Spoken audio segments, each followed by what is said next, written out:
杉山健太のバーニングトーク。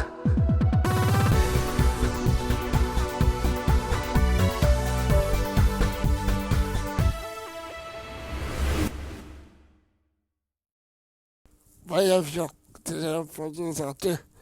パフォーマーの杉山健太です。皆さん、毎日はどうですか？この番組バーニングトークはマイライフショックおよび杉山健太のことを応援してくれたいという皆さんのツイートでお送りしています。毎日暑い日が続いていて元気でしょうか？僕は元気です。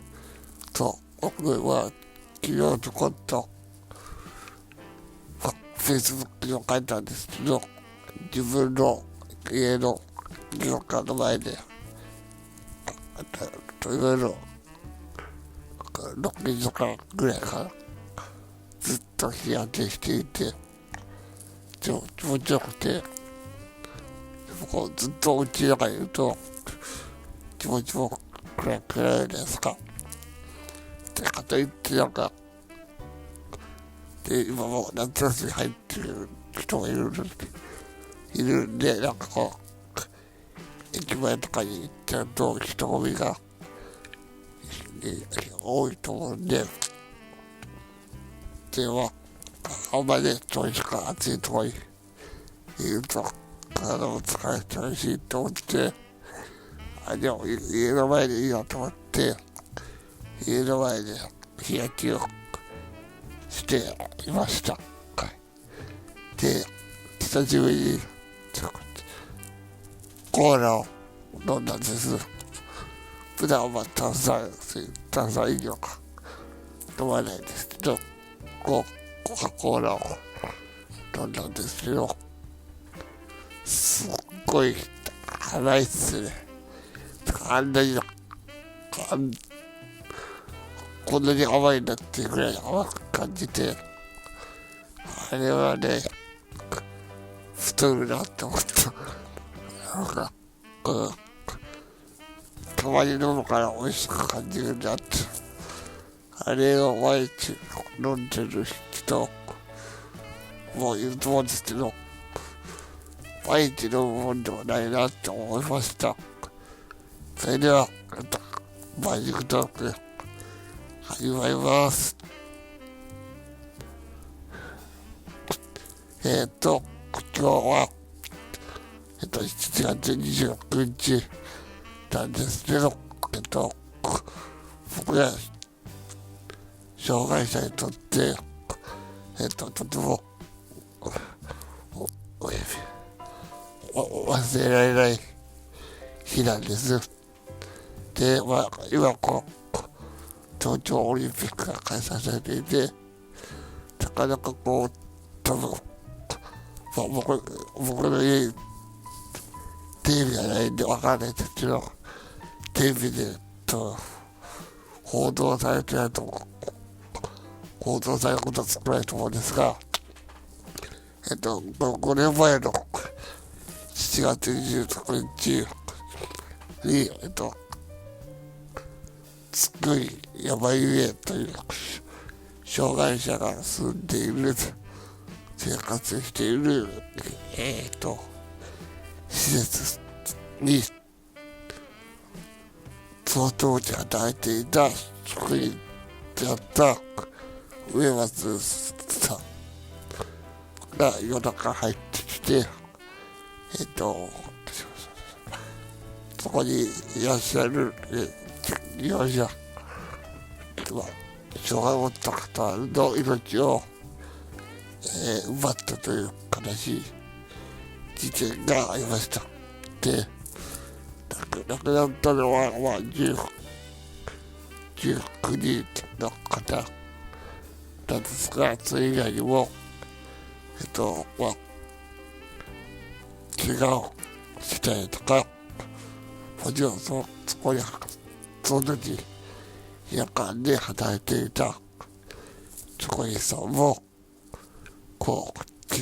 傷をつけられたりとか、っていうえっ、と、ことがです。ことがありました。で、裁判に勝ち上げてしてという、形で、嫌だったんですが、ここからはちょっと僕個人の考えと思いを話したいなと思っています。で、いろいろ賛否あると思うんですけど、僕は結論から言うと、彼とウェバスさんをしてはいけなかったと思ってます。で、その理由としては、やっぱり、彼がやったことっていうのは、絶対許されることではない。で、最近で言うと、オリンピックの、組織委員会にいた、小山田さんが過去に、子供の頃に行った障害を負った同級生に、虐待と同じくらい、のものだと思っています。で、やっぱり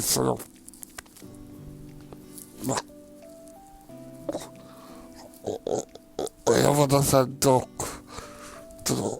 上松さんのやったことの違いというのは、命を奪ったことだと思うんです。で、それがとても大きなことだと思っていて、やっぱり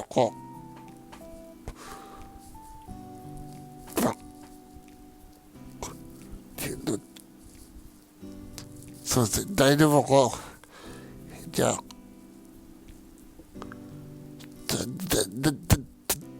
誰だったら命を奪っていいとかっていう感じじゃなくて、人間誰しも誰かの命を奪ってはいけないと思ってます。で、ましてや、自分より力のない、人、ここで言ったら、僕のような、障害者に対して、抵抗する力がなくて、その人たちの命を奪ったことは僕は絶対に許してはいけないことだと思っています。で、もう一個は、彼が言うには、障害者は、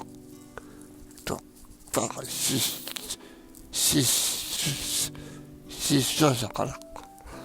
心を失うものとかで、失笑者から、ちょっと違ったらすいません。それは失笑者は、彼が言うには、自分の名前を、出場センターって言われたときに、返上できるできないによって、できなかったら殺していくっていう、変えないの基準で、犯行を行っていったらしいんですけど、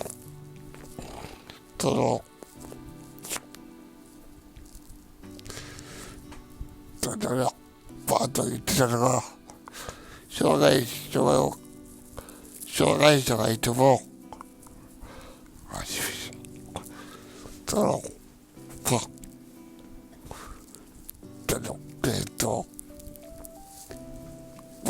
何も生まないと。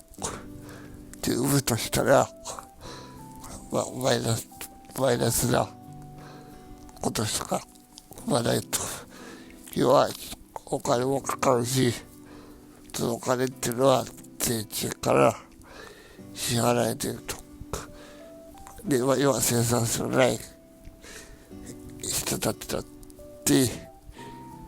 会話して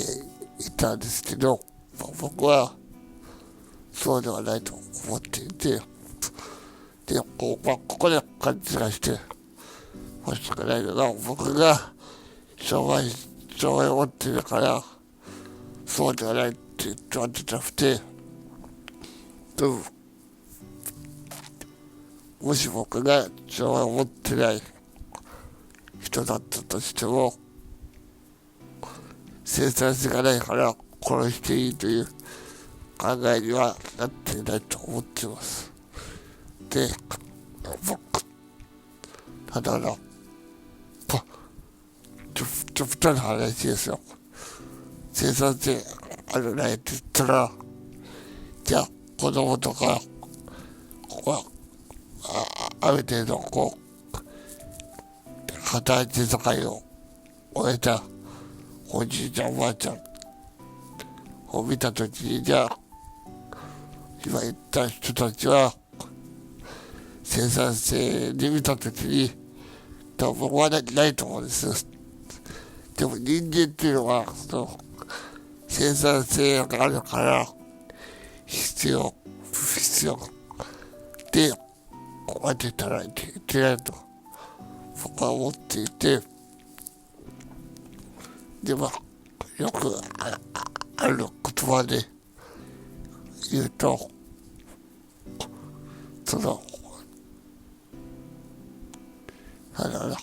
こう生きてはいけない人なんじゃこの世には存在しないと思っていて、何かしらなんか得意なことだったり、その人しか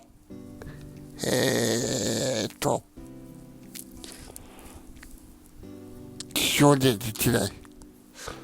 ものがあると思っていて、強い障害者だからっていう理由で殺してしまうっていうのは、僕は間違った考え方だなと思っています。で二つ目としては、私が事件を見たときに、障害を持った方の命を奪ったのは植松さんなんですが、僕は彼一人の責任にしてはいけないと思っていて、これって彼だけの問題ではないと思っています。でも僕も含めて、ただ言い方はおかしいですけど、一歩間違えたらあっち側に行ってる可能性もあると思っていて、それを頭がおかしい人とか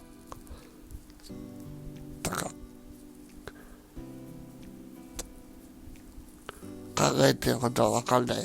とかっていう言葉で片付けて、で他人事のように話をしなかったです。その似てることについて話をしなかったり、自分とは関係ないっていうふうに思って考えてしまうっていうのは違うと思っていて、これはこの津久井やまゆり障害者殺傷事件っていうのは、今生きている僕ら全国民が生んでしまった事件だと思っていて、それを彼植松さんが実行してしまっただけであって、誤解を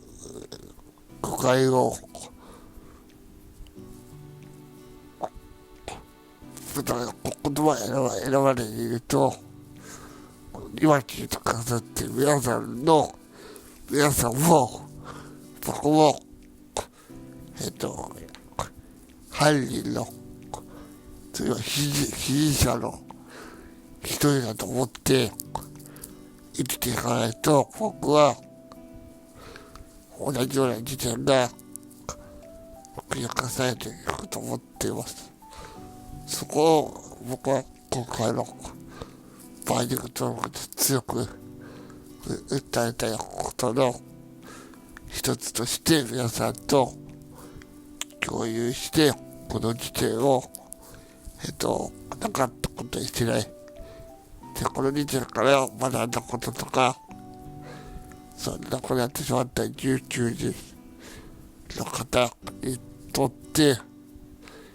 じゃあ僕らがどう生きていけばいいのか、どういう行動をとって社会を障害のある人ない人っていうふうな分け方をしないで、本当の意味での、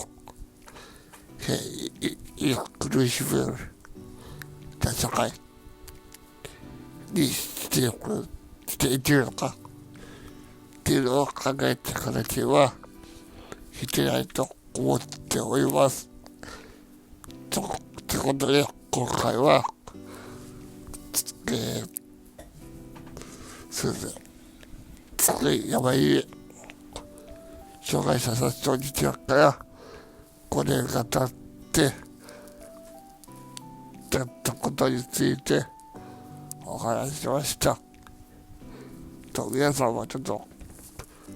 自分の中でとか家族の人とか友達とかとこの事件のことについて1分でもいいのでなんか考えてみてほしいなと思っております。それではまた次回、さようなら、バイアップショー、バイバイ、ありがとう。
ご視聴いただきありがとうございました。